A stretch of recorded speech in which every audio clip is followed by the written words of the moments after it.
حضرت سعد بن ابی وقاص رضی اللہ تعالیٰ عنہ، ان کا اپنی والدہ سے بڑا گہرا رشتہ تھا، بڑا گہرا۔ بندہ جس سے پیار کرتا ہے نا، وہ بندہ کبھی کبھی پھر پیار کا فائدہ ناجائز بھی اٹھاتا ہے، کبھی کبھی یہ بھی نقصان لوگ کرتے ہیں۔ پہلی بات تو یہ کہ جب پیار ہو جائے تو اس کا فائدہ جائز بھی نہیں اٹھانا چاہیے۔ جس نے فائدہ اٹھا لیا تو اس نے تو استعمال کیا نا۔ تو ہوتا ہے ہمارے گھروں میں کہ اگر بچہ اماں کے قابو میں تو پھر اماں جو دل کرتا ہے کراتی ہے، اور جو اس کو کہہ دیتی ہے پھر وہ کہتا ہے ہو میری اماں نو آکھیا ہے، پر وہ ڈنڈا اٹھا لیتا ہے، آؤ دیکھتا ہے نہ تاؤ دیکھتا ہے۔ یہ بھی ایموشنل کرنا ہے، کر لیتے ہیں لوگ۔ بیٹی کو بھی پتہ چل جائے نا ابا میری بات مانتا ہے، تو وہ سارے بچے کہنا سیر کرنے جانا ہے تو ابا جی کو کون منائے گا، تو کہتی ہے تسی چپ کر جاؤ، ابا جی کو میں بات کروں، اسے پتہ ہے میرے سے پیار کرتا ہے۔ اب بات کو سمجھ لیں، یہ ایک ایموشنل کرنے کا طریقہ ہوتا ہے، لوگ کر لیتے ہیں، اور وہ بندہ چونکہ پیار کر رہا ہوتا ہے تو پیار کرنے والا بہرحال کہیں نہ کہیں پھر قابو آ جاتا ہے۔ وہ استعمال بھی ہو تو ہو جاتا ہے، لیکن وہ بندہ ٹھیک ہوتا ہے، کیونکہ وہ استعمال ہو بھی رہا ہے تو پیار میں رہا ہے نا، پیار میں ہو رہا ہے نا۔ سمجھ لیں میری بات کو۔ حضرت سعد بن ابی وقاص رضی اللہ تعالیٰ عنہ کا نا اپنی ماں سے بڑا پیار تھا، بڑا پیار تھا اپنی والدہ سے۔ تو حضرت سعد بن ابی وقاص کلمہ پڑھ گئے، اماں جی نے بھوک ہڑتال کر دی، اسے پتہ تھا کہ میرا پتر مجھ سے پیار بڑا کرتا ہے، میں نے بالآخر منوا لینا ہے۔ تھوڑی سی آبادی تھی، ایک گھر کے اندر جو مسئلہ چھڑتا تھا نا اس کا سارے شہر کو پتہ چل جاتا تھا۔ اب کونوں میں گلیوں میں اب باتیں بھی ہونے لگیں کہ وہ سعد کی ماں ہڑتال پہ بیٹھی ہوئی ہے، بڑا مسئلہ ہے۔ اب پریشر بڑھنے لگا۔ حضرت سعد بن ابی وقاص فرماتے ہیں کہ وہ جو میرے قریبی لوگ تھے نا صحابہ، وہ بھی مجھے کہنے لگے یار کوئی رستہ نکال، ہر چوک میں تیری بات ہوتی ہے۔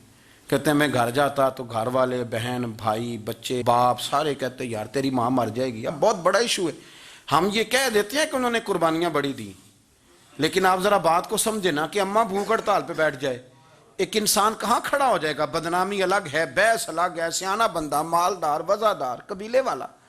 حضرت سعد بن ابی وقاص کی ماں نے 3 دن تک روٹی نہیں کھائی، پانی نہیں پیا، بے ہوش ہو گئی۔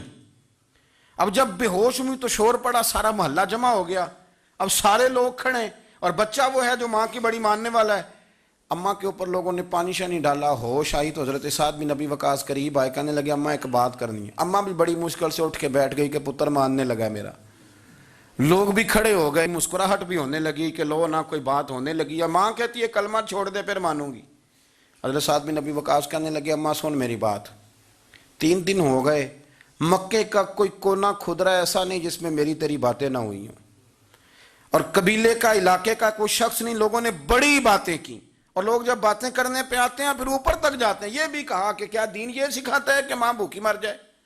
یہ بھی لوگوں نے کہا، میں نے ہر شے سنی، برداشت کی، اماں اب تو میری بات کان کھول کے سن لے۔ ماں کہنے لگی وہ کیا؟ تو حضرت سعد کہنے لگے پیدا مجھے تو نے کیا ہے، 9 ماہ تیرے پیٹ میں رہا ہوں، روٹی تیرے ہاتھ سے کھائی ہے، تجھ سے زیادہ بہتر مجھے کوئی نہیں جانتا۔ ماں سن تیری کتنی جانیں؟ اماں کہنے لگی 1۔ تو حضرت سعد فرمانے لگے تیری 1000 جان بھی ہو نا تو ایک ایک کر کے ساری نکل جائے تو میں محمد عربی کا کلمہ پھر بھی نہیں چھوڑوں گا۔ ختم ہو گئی بات۔ یہ کیا بات ہوئی؟ وہ کچا رنگ للاری والا جڑا چڑھ دا تے لیندا رہندا، اے عشق تیرے دا رنگ محمد جدوں چڑھ جائے پھر نہیں لیندا۔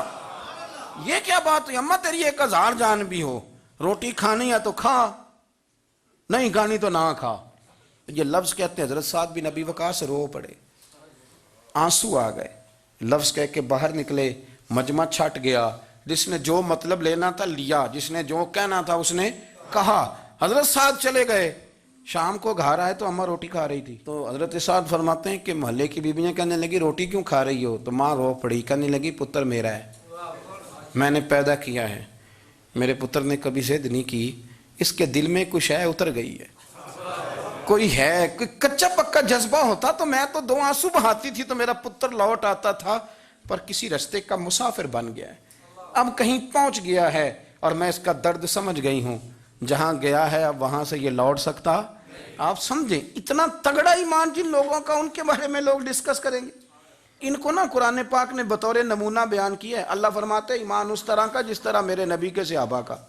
یہ منافقوں کی بات ہو رہی ہے پہلے سے بارے میں، وَإِذَا قِيلَ لَهُمْ آمِنُوا كَمَا آمَنَ النَّاسُ، جب ان سے کہا جائے کہ ایمان اس طرح لاؤ جس طرح میرے نبی کے صحابہ لائے ہیں، قَالُوا أَنُؤْمِنُ كَمَا آمَنَ السُّفَهَاءُ، تو وہ کہتے ہیں اس طرح ایمان لائیں جیسے بیوقوف لائیں، یہ تو بیوقوف ہے، ہر شے نبی پاک پہ قربان کر رہے ہیں۔ تو اللہ فرماتے ہیں اَلَا إِنَّهُمْ هُمُ السُّفَهَاءُ، خبردار ہو جاؤ، میرے نبی پاک کے غلاموں کو بیوقوف کہنے والو تم بیوقوف ہو. اللہ کہتا ہے تم پاگل ہو بیوقوف ہو. اللہ انہیں پاگل کہتا ہے. اللہ پاگل کہتا ہے انہیں جو نبی پاک کے صحابہ کو پاگل کہتا ہے. اللہ انہیں پاگل کہتا ہے. یہ معیار ایمان ہے. قرآن نے کہا ایمان اس طرح کا جس طرح کا نبی پاک کے وَإِذَا قِيلَ لَهُمْ آمِنُوا كَمَا آمَنَ النَّاسُ. ایمان اس طرح لاؤ جس طرح میرے نبی پاک کے صحابہ ایمان لائے ہیں اس طرح ایمان لاؤ. اس طرح